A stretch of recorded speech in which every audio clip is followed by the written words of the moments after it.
Good day, everybody. This is Yin Yang with Morsels of a Thought. This is number 1948. I am reading you part of the book. Keep on Pushing, Hot Lessons from Cool Runnings by Devon Harris. He gave me an autograph. I love this book. It is and I will bring you to the introduction. Excuse me while I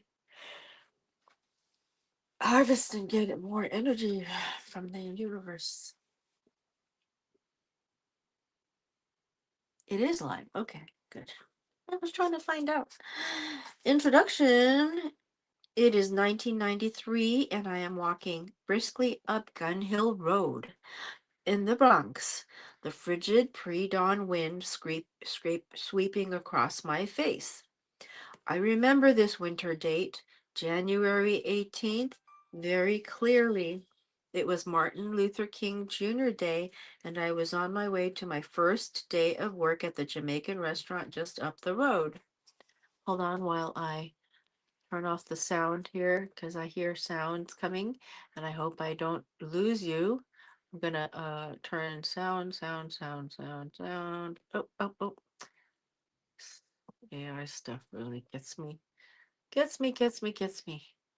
Ah, here, I think we are here. Are we back? Yes, I see myself now. Okay. Arrived in the United States just 3 weeks prior to January 18th.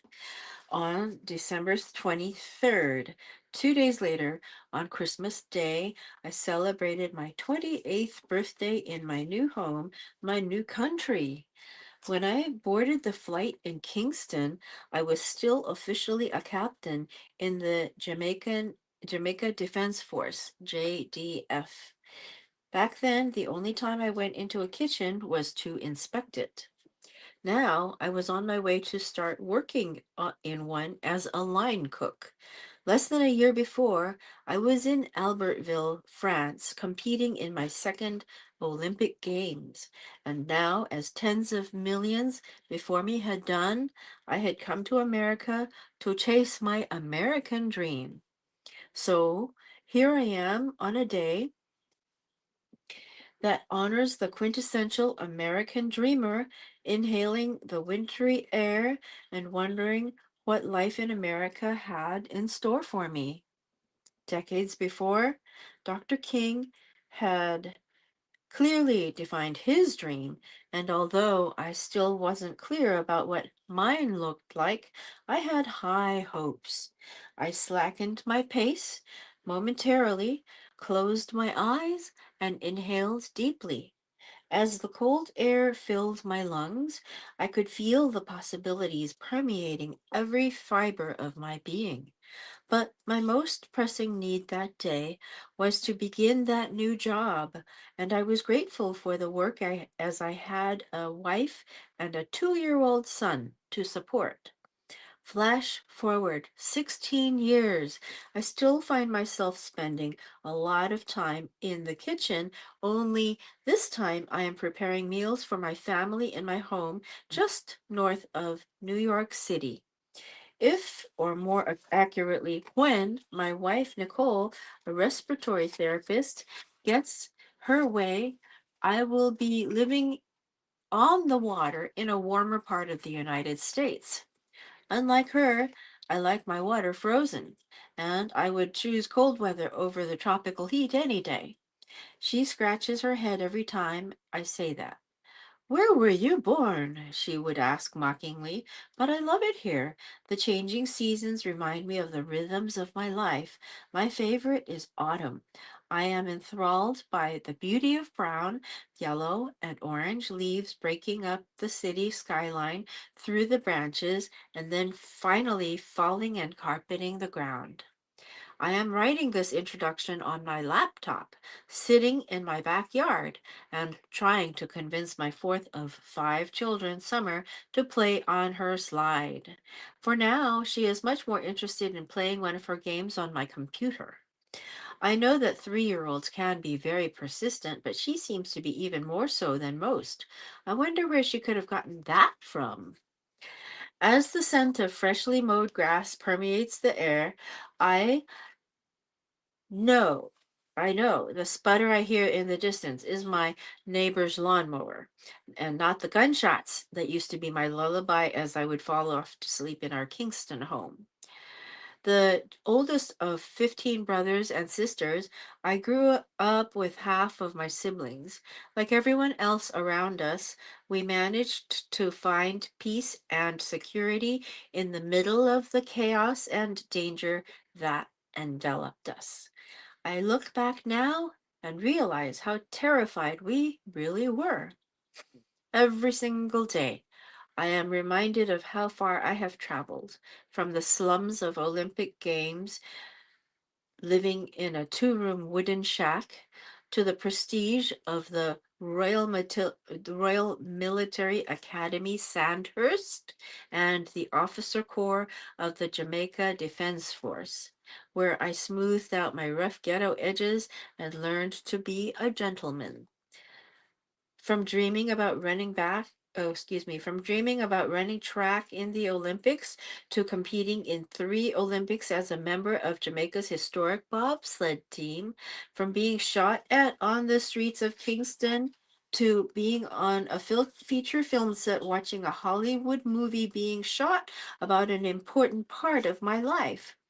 Today, I travel around the world as a motivational speaker, giving keynote addresses and workshops to audiences full of senior executives from Fortune 100 corporations, sharing a lifetime of lessons learned about perseverance and teamwork. My foundation creates and runs programs aimed at improving the lives of less fortunate children across the globe. As often as I can, I visit schools and speak to the children. I encourage them to always have a dream and to work hard towards making that dream come true. I still marvel at the fact that, as small as Jamaica is, as a kid, I didn't even know where the airport was. Now I make my way through airports around the globe to the ease and with the ease and familiarity of a seasoned traveler. To think that the greatest businesses around the world find value in what a barefoot boy from a Kingston ghetto has to say, or that I may be able to inspire a poor child who has some big dreams of her own, is humbling, exhilarating, and gratifying. It is a huge responsibility, and I take it seriously. Seriously. In some ways, this sounds like the stuff that Hollywood movies are made of. And of course, after Cool Runnings' great success, it is literally true. I am so grateful to God. All this used to be a dream. Now I am living it. I live it every day. Yeah, Mon, I love it. Yeah, Mon, I love it. Even as I encourage them to keep on pushing, I keep pushing myself as well. Pointing to the great things I have done in the past is wonderful, but the real power of my message lies in what I am doing with my life today. We must, we all must find to keep a way to keep on pushing. During the 18 months I worked in that restaurant on Gun Hill Road, there were many times I was tempted to settle for what I had in hand. I rationalized that if I lived frugally, if I scrimped and saved, I could carve out a fairly decent life in the Bronx. I was tempted to give up on dreaming big dreams, to become complacent and blend in with the crowd, to settle for far less than what I knew was possible. I came close a few times to doing just that, but there was a voice inside of me that pushed me to do the opposite. It is the same voice that is inside of you. If you listen carefully, you will hear it telling you, you are more than this. There is greatness inside of you. There is much more that you can do. I chose to listen to that voice.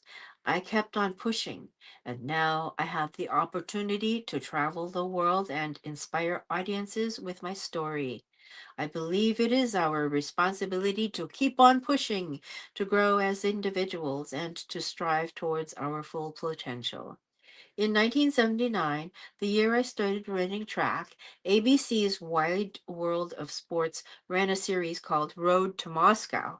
The series took a peek into the lives of Olympic hopefuls from around the world who were working to compete in the 1980 Summer Games in Moscow.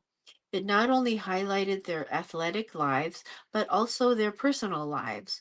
What I took away from the series was that Olympic athletes were average and ordinary people with extraordinary dreams and an equally strong desire and drive to achieve them. It occurred to me then that virtually anyone can attain high levels of achievement if they are willing to push themselves long and hard enough.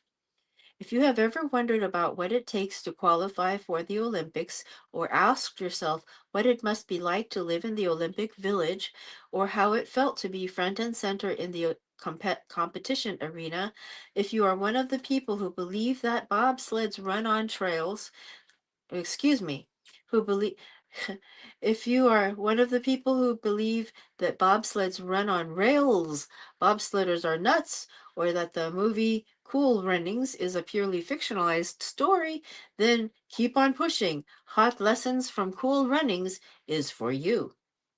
This book is your front row seat to the life of an Olympic athlete and your ticket to the world of Olympic bobsledding. These pages will tell you of the hardships and difficulties Olympic athletes face in qualifying for the Games, and the sense of achievement they feel when they finally march in the opening ceremonies. The ensuing chapters will transport you to the real world of bobsledding, its rigors, dangers, excitement, and exhilaration. You will learn about the passion that drives them to compete so fiercely and how that same passion can drive you to achieve your goals. Do you know what I'm laughing about? I'm going to pause here on page 11 because I'm laughing about there is a in my own life. This reminds me of a part of my own life where my boyfriend and I decided to go and play at a place called I think it was called Malibu, actually. It was a little place where people played games, and it's just a gaming area. And they had a small car, uh, one of those car racing tracks, except it was one of those little cars that you rode on by yourself, and uh, it had a roll bar, and you could drive it, and you had a helmet. And so then I was driving, and at one point on my third round, come around, the person waved me aside and said, "So wait here for a second." And he let nine cars go past me. I kept counting them. I said, "That's a lot of cars going past me. Nine cars." And my boyfriend later said, "You look you looked like you were going out on a Sunday drive." That's the opposite of Devon Harris. I definitely wasn't Olympic material then at that moment. Okay, I'm gonna stop laughing. Old Kinderhook.